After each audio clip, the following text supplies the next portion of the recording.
Budget is around the corner, and it is imperative that we focus on the inherent aspect of Indian economy, growth, and the future prospect.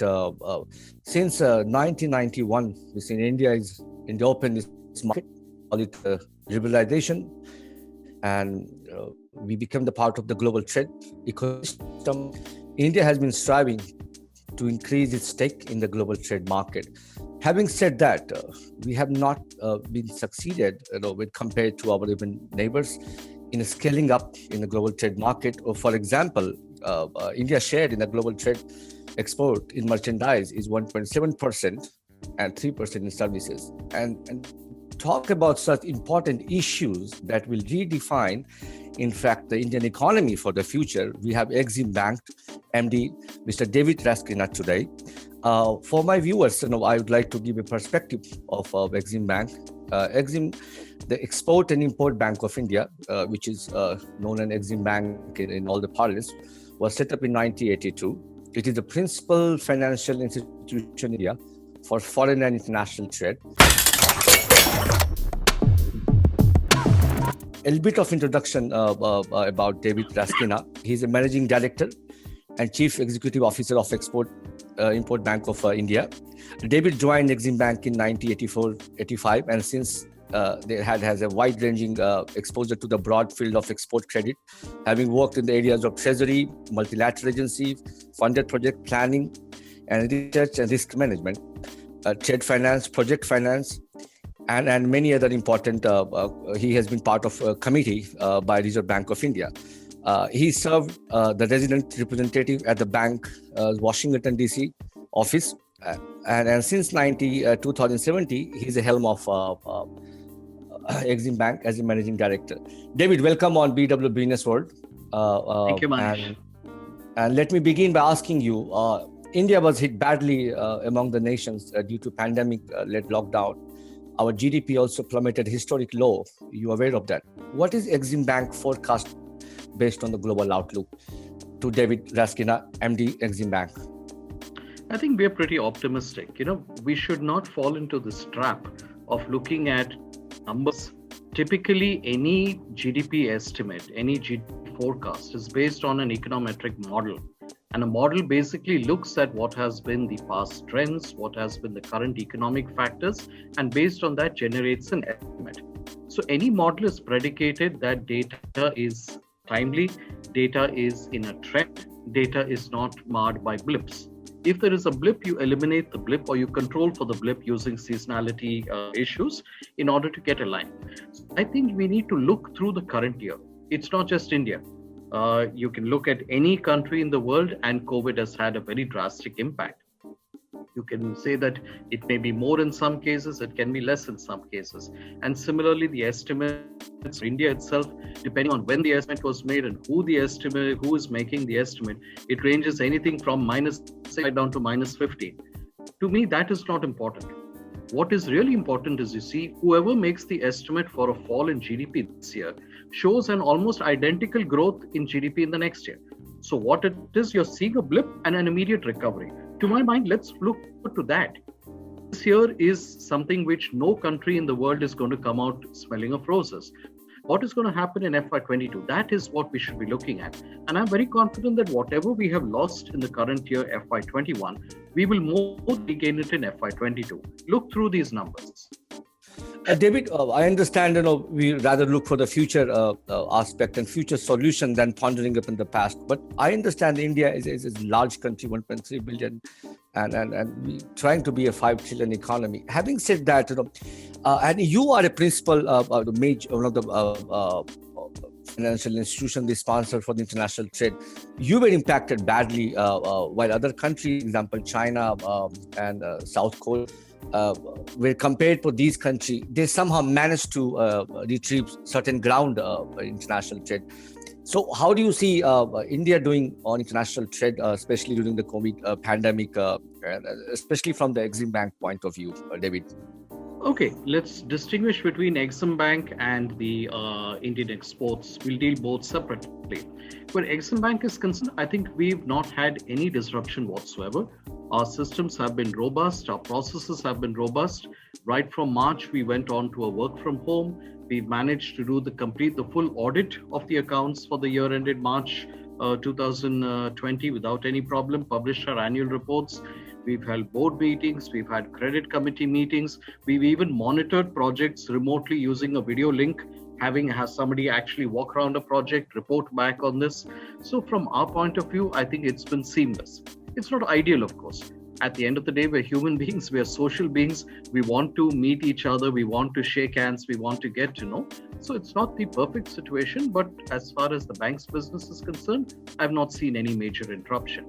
The challenge, of course, is a new business. If your existing business, you can always maintain it by using phone linkages, by using conference linkages. But generating new business means you need to be traveling around. You can't get new business sitting in your office. You have to be going and sitting in the client's office. So that definitely, because with COVID, we could not do the traveling that we would otherwise be wanting to do. But from about November, I think we've restarted our traveling. I've personally been visiting centers all over India. My colleagues have been visiting. We've created a new group tasked only on business development. So I think we'll be ending the year at quite the regular pace. Before we go down into the micro level understanding, and some of the aspect of Exim Bank Indian economy and export challenges, especially, I would like to put you this broad question. As I mentioned before, we are done with our domestic consumption-led economy, but do we see any strong export-led economic policy the government is pushing? Is it something on the horizon which we don't hear often? We only get to know on some of the conferences led by FICCI and CII. But do we have a very strong, say, export trade strategy, which like country like South Korea, which has been following and have seen the success story as an emerging nation, and we are also in the same position. I would, and you are expert on that. I have seen you on many comments, very passionate comment on scaling up India's trade in global market. What is your take on such thing, and put this perspective? How can we raise this debate among our policymakers? Certainly. First of all, let's take a step back. When you look at a comparison, let's say with South Korea, it's probably not the best comparison, because South Korean economy is much smaller than the Indian economy. The domestic market is much smaller. The export orientation, by definition, is much higher. Because given the size of the South Korean market, they necessarily need to look at the export market in order to grow and have the industries reach global scale. In India, we have the benefit of a very large domestic market, a large domestic economy. So it's no surprise that our exports as a share of GDP are less as compared to South Korea. But certainly we can improve it. That doesn't mean we rest on our laurels where we are. We look forward. And this is where the government has been doing a lot of work. Under the Atmanirbhar concept, there has been a double-pronged approach. On the one hand, to step up exports. On the other hand, to look where items that we are importing can perhaps be economically and quickly manufactured in India. So let me give you the example of the pharmaceutical industry, for example. A lot of the APIs which go into the pharma industry come from imports, and particularly from China. But that's not a long-term sustainable or healthy situation. We need to understand why those APIs are not being manufactured in India. Is it because there is an environmental issue? Is it a cost issue? Is it a scale issue? And try to get those APIs manufactured in India so you have control over the entire chain. If you see, India imports much more of formulations as compared to China. The problem is the lower level raw material comes from China. The final product goes out from India, which is good for our margins, it's good for our image, but it's not good to be too dependent. So that is one example. So under the Atmanirbhar, this is something we need to look at, because there are a lot of items that we are importing, including in capital goods, etc., which if we can get it done into our own domestic economy, you can cut the trade deficit by almost 60%. So that is a huge number which will help us a lot going forward. But it should not be just looking at substituting imports. That is a secondary approach. The main approach should be on promoting exports. And here the government's production-linked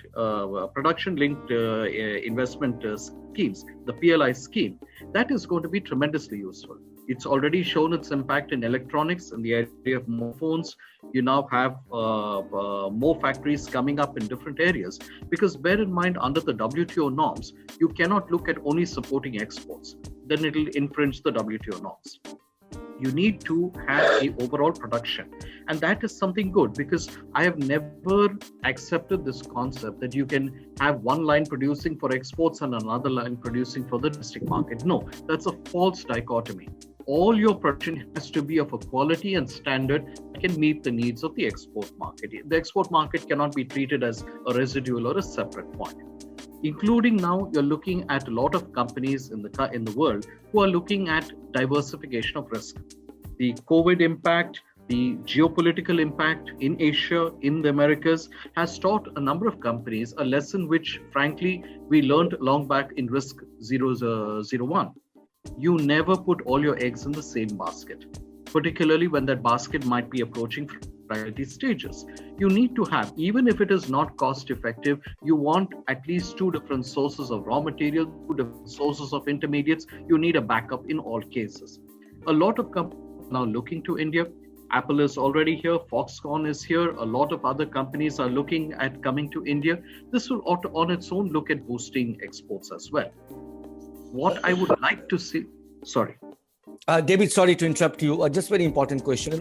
This is for you as an economist. You talked about. I'm not sure I'm an economist. Oh, you have a first-class bachelor economics degree, which is very difficult in the university, and you have from Mumbai University. Anyway, on lighter vein, David, you talked about very important aspect of pharmaceuticals. We spotted that the aspect of problem, the API, and we started addressing since last year. What has been done so far, and does it take a lot in our Indian system to implement such bridge that such gap, lacuna?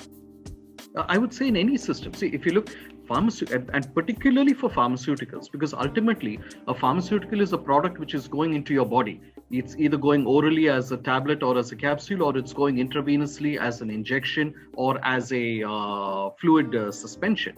So you have to be absolutely careful about the quality and the standards of these materials. Not just the final material which goes. The qualification has to be at the production stage, not just for the material you're producing, but at the production stage for the raw materials. So if you're looking at shifting an API, a particular API from another country to India, it's not just a matter of identifying land and setting up that factory. You have to then requalify the entire production process, the raw material process, the final output, keep records available, and only then will it be qualified for that. So, this is something we should do and we are doing, but we should not expect to see overnight results. This kind of thing happens only in the fiction books. This is a long haul process. We've already started. We need to be patient for a couple of years to see the results of this.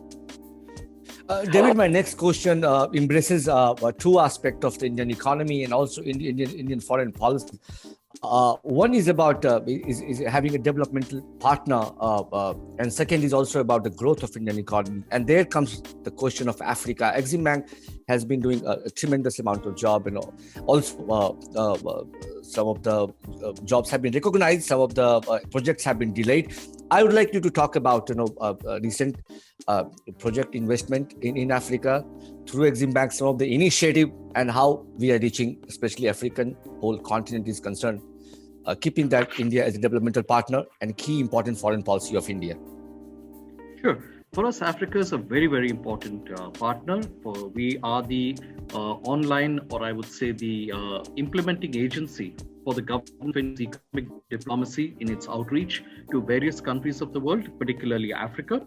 As of the last date, we had 311 Government of India supported lines of credit to 64 countries with credit commitments of almost 32 billion US dollars. Now, out of these, 42 countries were in Africa, and the commitments there were almost 13 billion US dollars. So you can imagine how important this continent is to us. This has the scope for many, many fascinating projects in roads, in railways, in agricultural productivity, textile manufacturing, sugar industry, and so on. So these are having a tremendous impact in Africa. But I'll go beyond the numbers. We can always give you numbers and details of projects. What is really important is what is the impact we're having on the lives of people over there in Africa. When you build a power plant, you're not just building a power plant, but now into the power capacity. Remember, many of these countries don't have 24 hours power. So what happens when the sun goes down? A child who would otherwise be going to school either has to study by candlelight or has to pay for very expensive power through a diesel powered genset, especially for a country which is landlocked. So when you are creating power, you're not just creating power, you're creating a future for the younger generation in that country, will be the later leaders. And they will remember that it is India which created this opportunity for them. So power, railways to bring goods from the internal areas to market, take people to areas of production centers to improve the farmers' productivity. All this is something that we're doing in Africa. In fact, let me show you something. I'm in my office right now, and this is a photograph, which I don't know if you can see it clearly. Yes, of course, right. I do. This is a photograph I keep on my desk.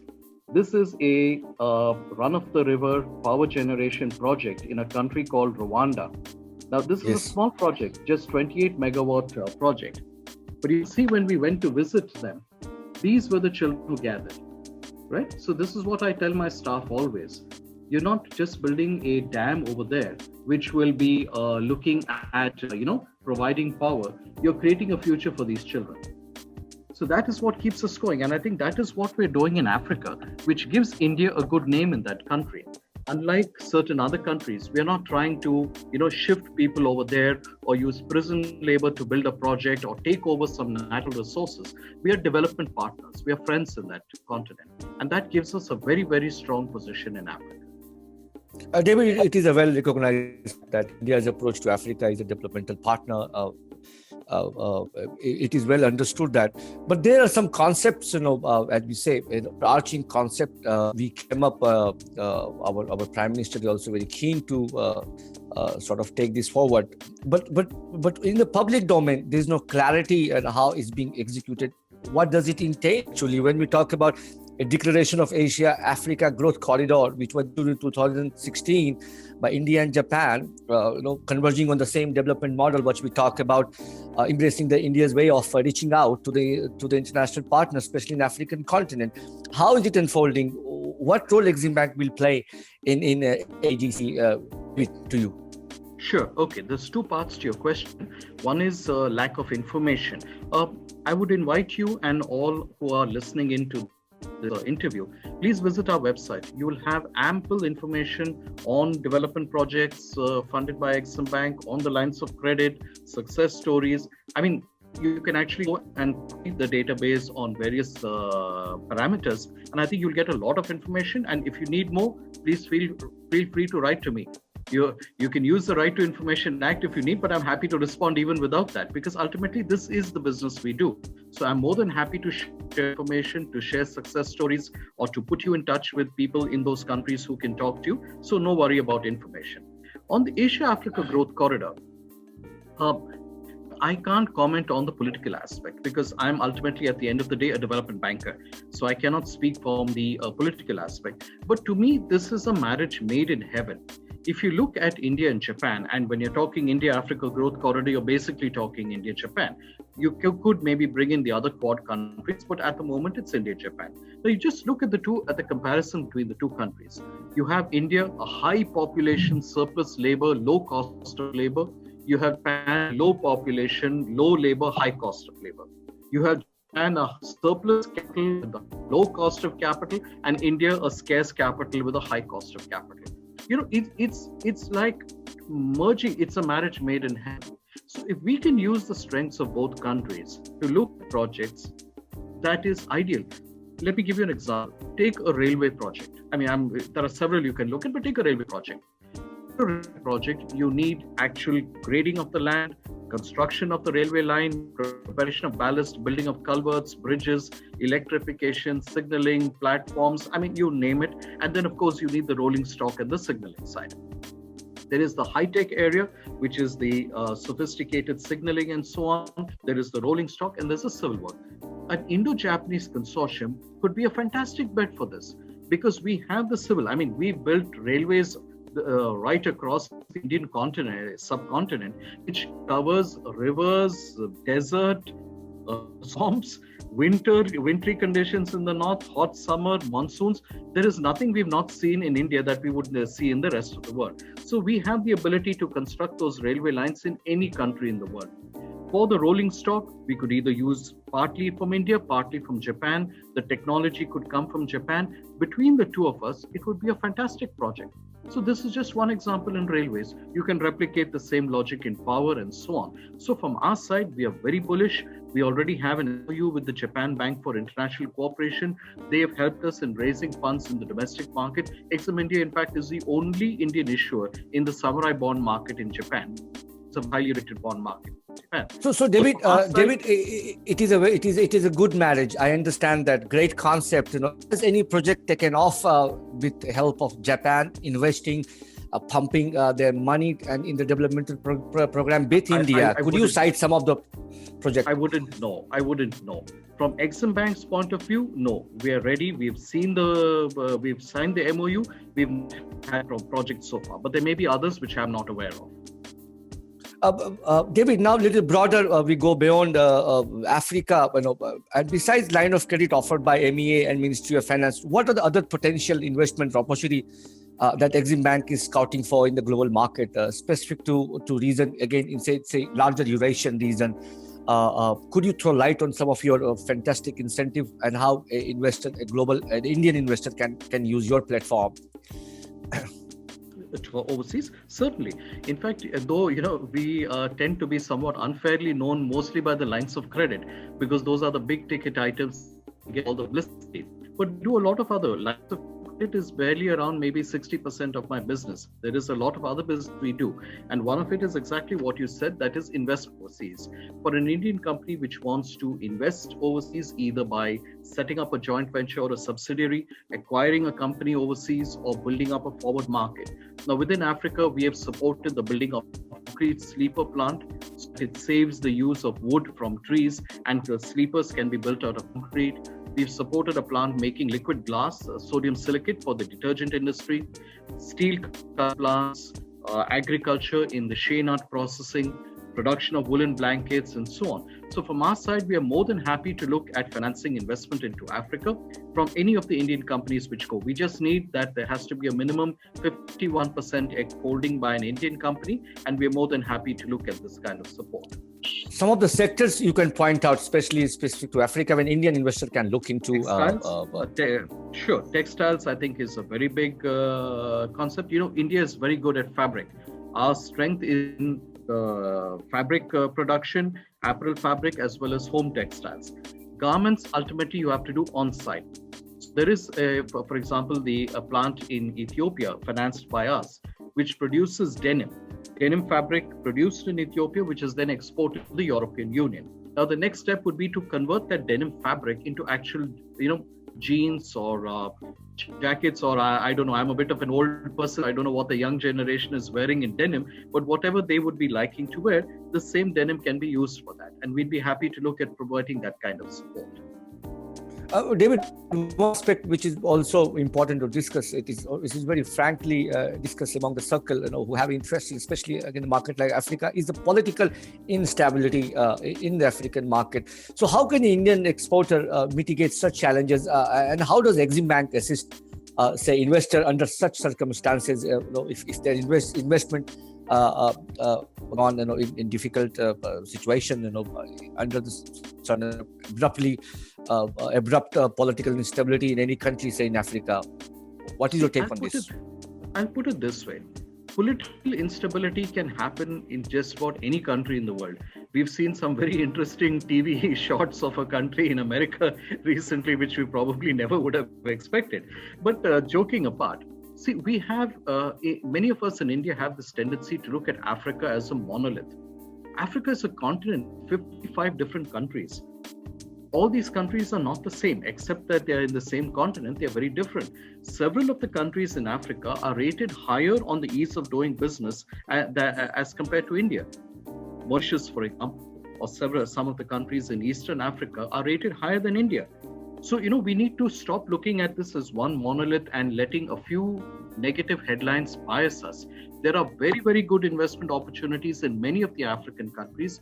In Exim Bank, we have come out with a study on what are the 10 best countries in Africa to invest in. It's on our website, and I would invite your viewers, please download it, ask us any questions you have about that. So political instability, it's a few countries, not the entire continent. You don't have to go to those countries where you have a fear, and even where you have a fear, there is risk mitigation available.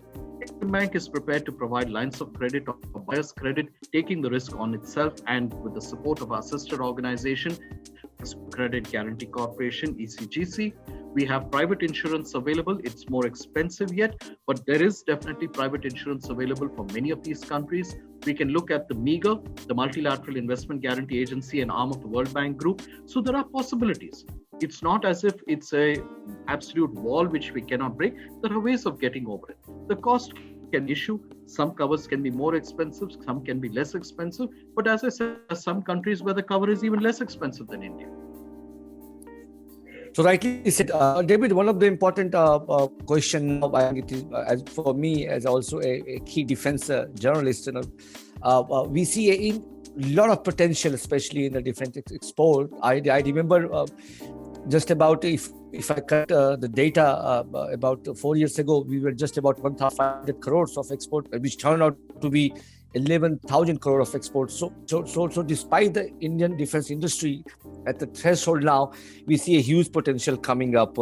So how do you see such, if you talk about some of the mechanism, line of credit for our defense private, especially for the private players, because at least for the government DPSU, they can easily reach out to you, being brother in hand. But what about the private defense entity, for example, Mahindra, even a startup, if they want to use your programs, incentives under line of credit? Could you comment on such issue, such thing?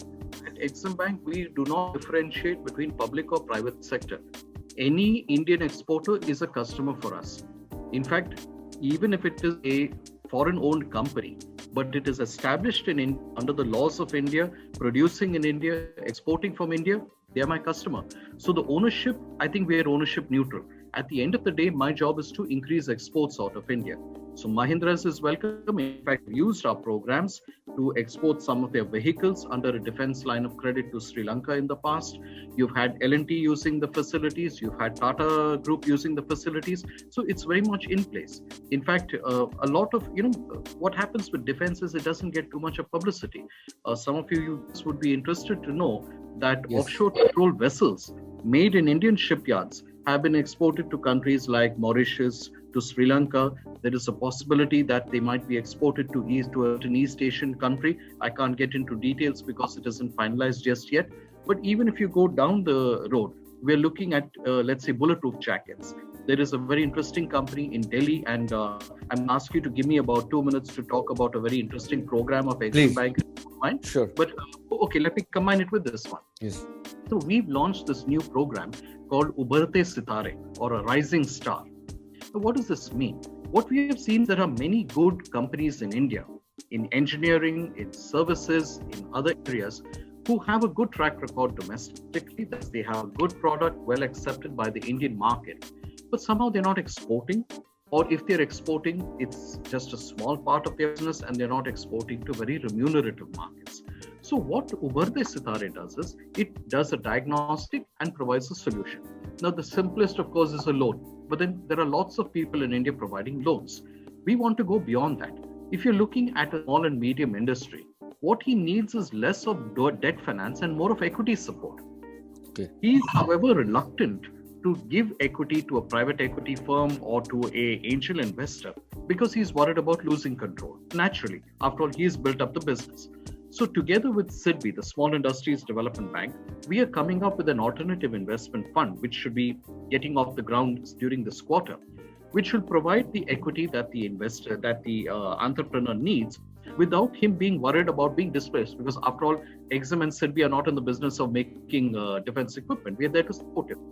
We will negotiate an exit upfront on terms which are acceptable to him, giving him that equity boost to enable him to leverage his balance sheet better without the fear of losing control. We will also provide grant support from our own profits. We are a profit-making institution. We will set aside money from our own profits to provide him grant support, which will go to building up certification. For example, I talked to you about defense, but let's look at pharma company. And we talked about the APIs earlier. Why is it that a pharma company, a small and medium pharma company, is exporting to countries in Asia and Africa, but is not exporting to the remunerative markets of the USA? You'll agree with me that the margins are far better. The answer is very simple. They have to jump through their manufacturing processes, have to be certified, recertified, inspected regularly by the US FDA. Their record keeping has to be absolutely immaculate. Their sterile facilities have to be doubly certified. This costs a lot of money. So for a medium-sized industry, he says, look, I don't want to get into all that. I'll export over here without that. So our point is, look, if cost is your concern, I'm there. I'll finance it with a grant. It can be a soft loan to start with, but there is a condition. If you're successful in obtaining that certification, I will convert that loan into a grant. So if somebody is worried that I have to spend 50 lakhs, 1 crore in order to get that certification, I'll take that worry off his head. My reward is, after that, he becomes a regular exporter to these countries. He needs packaging assistance because whether it is pharmaceuticals or whether it is a consumer product, your packaging has to be protective of the product. It has to be attractive to the consumer as well. It's a profession. You have the Indian Institute of Packaging. We're working with them to come up with solutions over this. So whether it is difference which you just asked me about, or whether it is something else, this is a program we have tremendous hope for the future, because we're taking the medium entrepreneurs who are hungry for success and smoothing the path in front of them so that they can to the sport. Well spoken, especially on the medium entrepreneurs. And I received a lot of question, and I want to speak on behalf of a lot of startup in defense, say startup right out of our top premier institutions, say IIT, and they come up with some of the technology. But those technology are not used by our armed forces, but still they like to go out because there's a certain level of credibility and high research being put in there. So how do you benchmark certain industry who can participate, especially in the context of startup under your line of credit program, if their product are not used within the Indian Armed Forces, not tested within the Indian Armed Forces, but still can they scale up? Is there a restriction on the number of product and credit they can use? Could you comment on such technical aspect basically? I would say it's less dependent on the finance and more dependent on its customer. We talked about a startup in the defense area whose products are not being used by the Indian Army for whatever. Now, how do you convince an overseas customer that he should buy, I don't know, a gun or ammunition or something like that from a manufacturer in India when the Indian Army is not his customer? It's more a marketing problem than a production problem. So ideally, I would say if you are looking at a defense startup in India, it could be a startup, it could be an existing industry also. Your first test is to sell to the Indian forces. The Indian armed forces are willing to trust that equipment, and they are trusting the lives of our soldiers to that equipment. Then it is always easier to convince an overseas party to buy.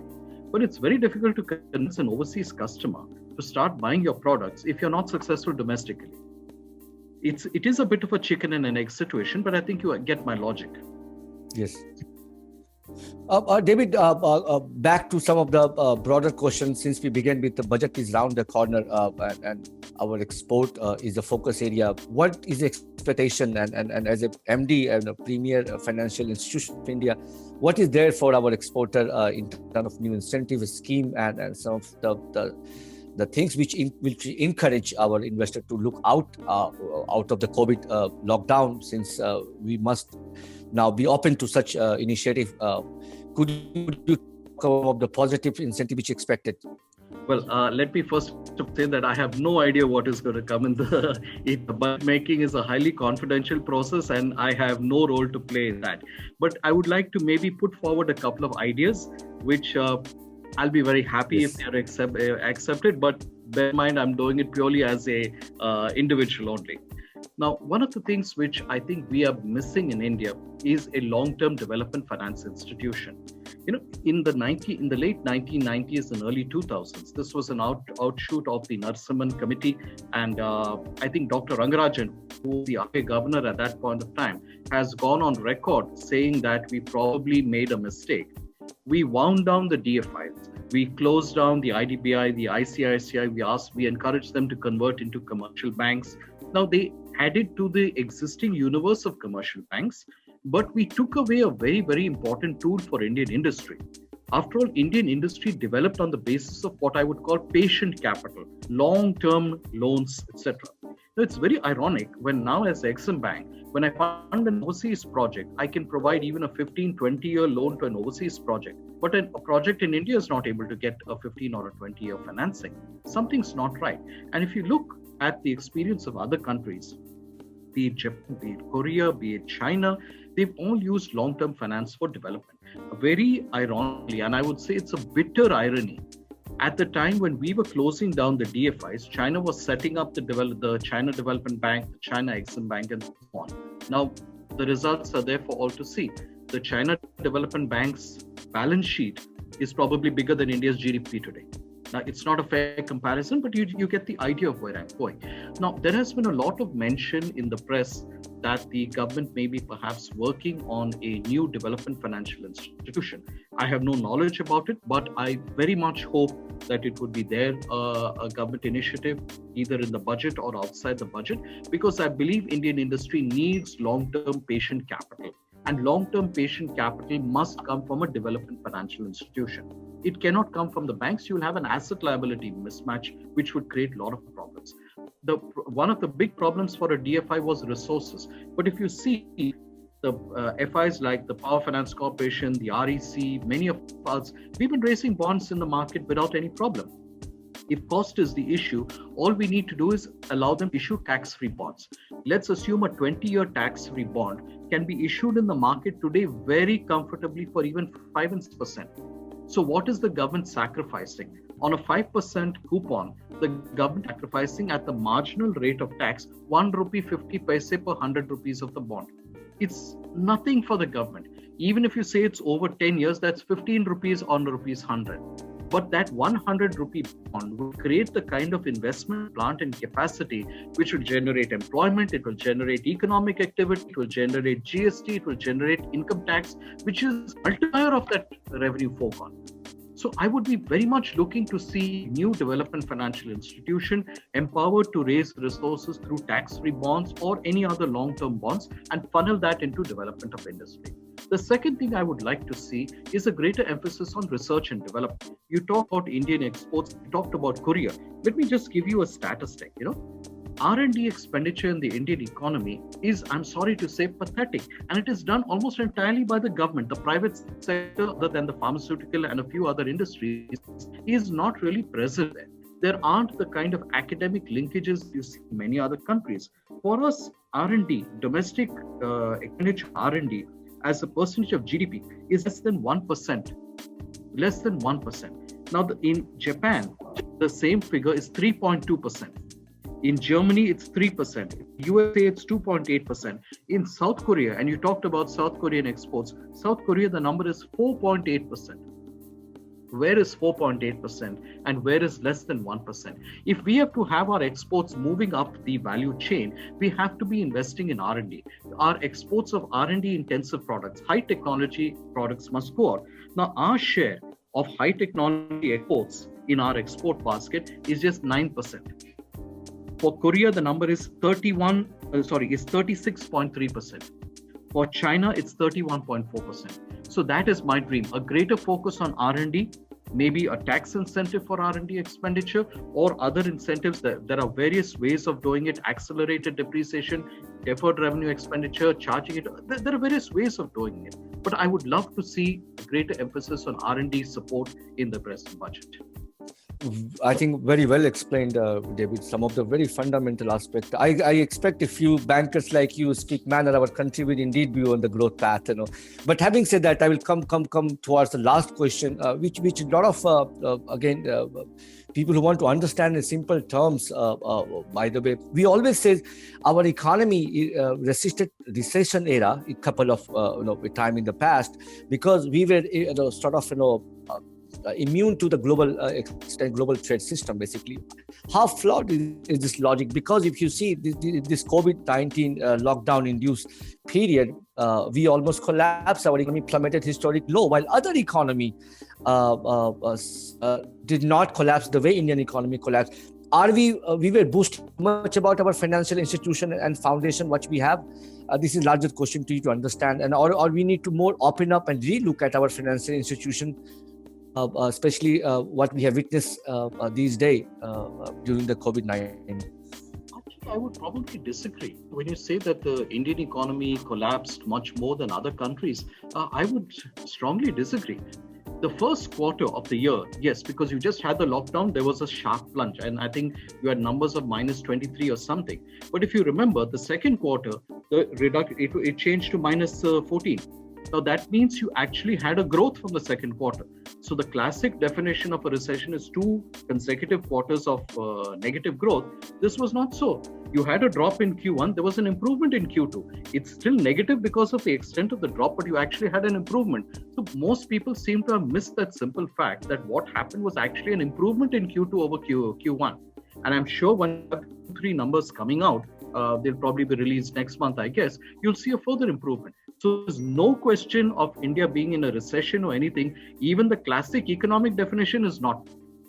Where it comes to the drop in economic activity, inevitably. I mean, COVID, when you have the lockdown, manufacturing is going to be impacted, service is going to be impacted. But see the benefits we got from that. The impact of COVID on India has been, I would say, light. I don't want to there have been some very regrettable deaths. I'm not trying to, in any way, minimize the impact. But if you compare the impact in terms of infections or fatalities vis-a-vis the USA, vis-a-vis Europe, I think we have done extremely well. And I think we should thank our doctors, our manufacturers, the lockdown, which enabled us to segregate and minimize infections. I think we are not giving enough credit to all the policies about that for controlling the lockdown. Now, if you look at it, the economy is opening up, as I said, in Exim, and I'm sure in many other Indian companies. We are traveling again, we are meeting customers. The flights are full. I just returned from Delhi yesterday and I was on full flight. Yes, of course, we have to wear a mask, we have to wear a shield. Those are minor inconveniences. I'm extremely bullish on where we are going from here. David, fantastic. But again, this would be my last question. And again, it will be broadly put. It would be cliche, but it is important. You also this needs a debate. We cannot avoid comparison with what China has done. Forget about the political system, but some of the things they have done so rightly to the fact that beginning from 1995, having it just 4 and 5% or maybe less 3% in the global trade, they have scaled up to 17% in the global. But while we are still at 2.6%, we are targeting about 8 and 10% to become a $5 trillion by, say, 2025. Are we in any way closer to reaching the target with such, and you think it's a big economic policy shift and thrust needed, especially in the area of export? Your comment on this broader policy aspect, David? I think many of these policies have already been started, and yes, we would welcome new policies also. I spoke about R&D, I spoke about patient capital. I'm sure there are many other measures which are being contemplated by the government. But on a comparison with China, there are things which would be done in a, let's say, a non-democracy, which would never be done in a democracy. Whether it is the control of the Communist Party over the corporate sector, and you're seeing the examples of Ant Financial and Jack Ma are fresh in our minds. The way the, outbreak of the virus in Wuhan, the way it was handled, whatever you compare, I'll put it this way. I'm very delighted to be an Indian in India. Whatever the comparison you make. Thank you so much, David Raskina, MD, Exim Bank, on many issues on Indian economy, export opportunity, instead of the LOC and the encouragement for Indian investors. Now, time to go out, reach out to the world. Thank you, David. Thank you, talking with Manish Kumar Jha. Thank you.